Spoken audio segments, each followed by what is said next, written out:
Can I be frank? Ain't shit else going on like this. It's bringing together people that wouldn't normally get together. There isn't a space for that, to share in each other's creativity and to share in each other's intellectual currency, if you will, energy, if you will.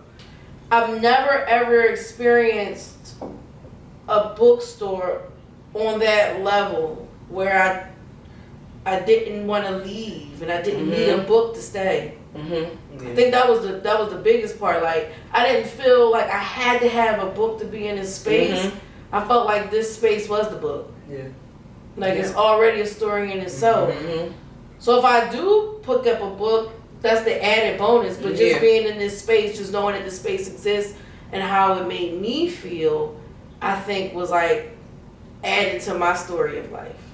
You're taking this book display and really literally like engineering a space that you wouldn't even think was bookshelves, so to speak, but it's like a whole just art ensemble, and it's like, yo, like your brain, your whole aura, like everything about you is just like very creative and dope. Like, sis made like this crazy wall out of boxes, like I'll never look at boxes the same. Floor to ceiling.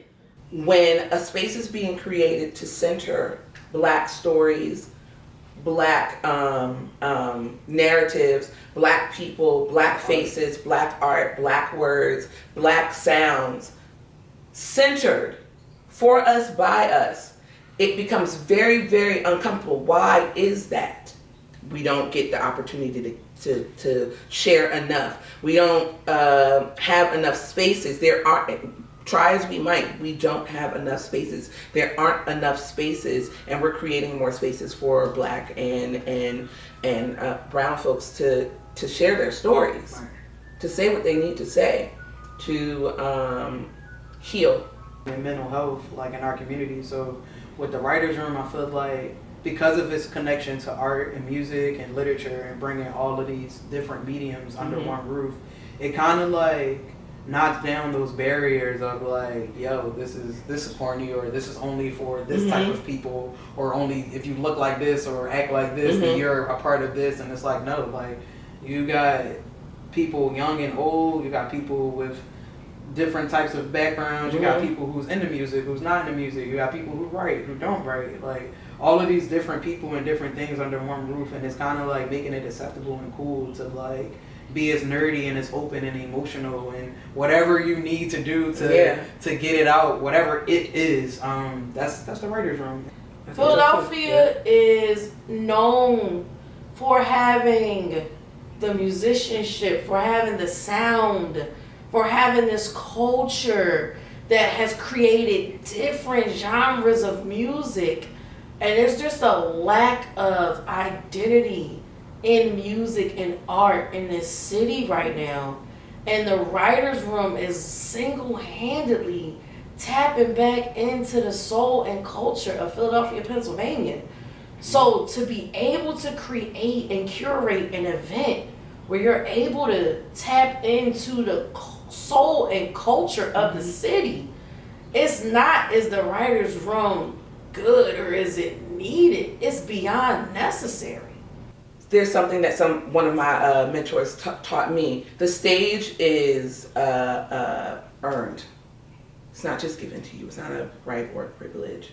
It's a sacred space, and you have to honor and respect that. You have to honor and respect the art that's being presented there. And if you're not doing that, then the rules and the guidelines and agreements we're not in alignment.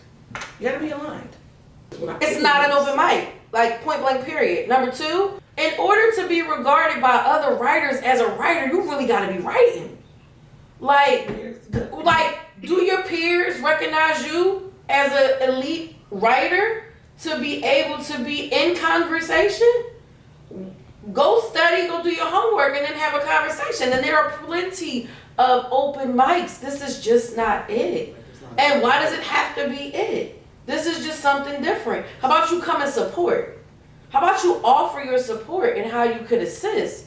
it's almost like a soul that's inside of the writer's room that can't be tainted. And I feel like anything outside of what's already been created is not, it takes the soul out of it a little bit. I feel like our culture is the drumbeat of the writer's room because it's our stories that are being told. It's our artists that are up there talking about their processes and what they do.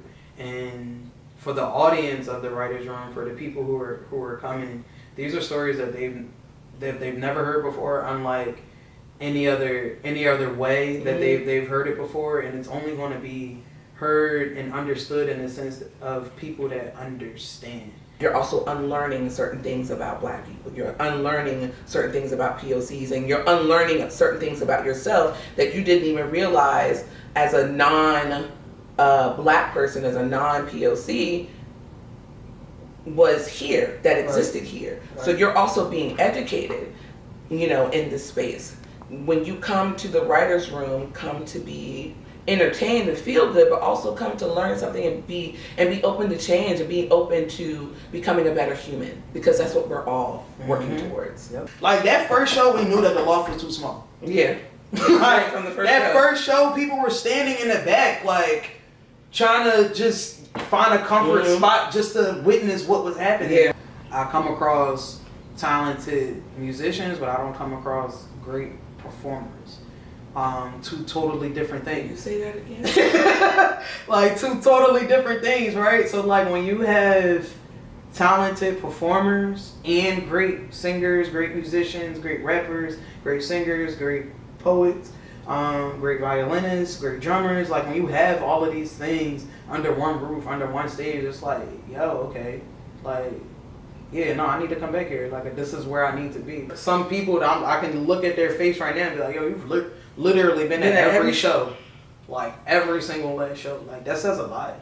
The youth that's in the audience, like, not so much of the older people, right? But the youth that's in the audience, they need to know and understand how real music is created. Lauren Talese sport a level of songstress that was like so needed, and Jasmine Mans, first of all, I became an instant fan. I was sitting there like, I ain't even gonna lie. Me too. Even the way that she positioned the words. Yeah. It was how she positioned her words and her diction, the way she read the passages. I remember like story time back in elementary school where you like, and you just listening. You waiting for that climax. You waiting for every part of the story. The level of verisimilitude that was presented there was like dope. And then like Joshua too. Like I said earlier, like bro, I was all the way impressed with him. I had never met him or heard of him prior to like the show stuff. So like I was curious to see like what he would do, like what he was about, whatever. And again, blown away. I think the importance of music, of musicians and poetry, poetry, if I may, direct it as a direct reflection and expression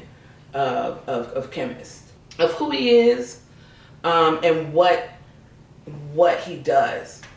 He is a writer. He is a musician.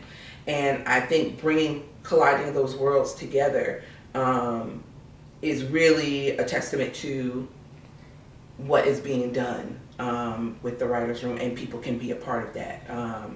It's just really unfolding all of this, all the talents, all the tools, all the creation and ideas that you have in your mind. You keep growing, you keep expanding, and I hope that you know that everything that you do and everything that you touch and everything that you set your mind forth to is becoming clear to all of us.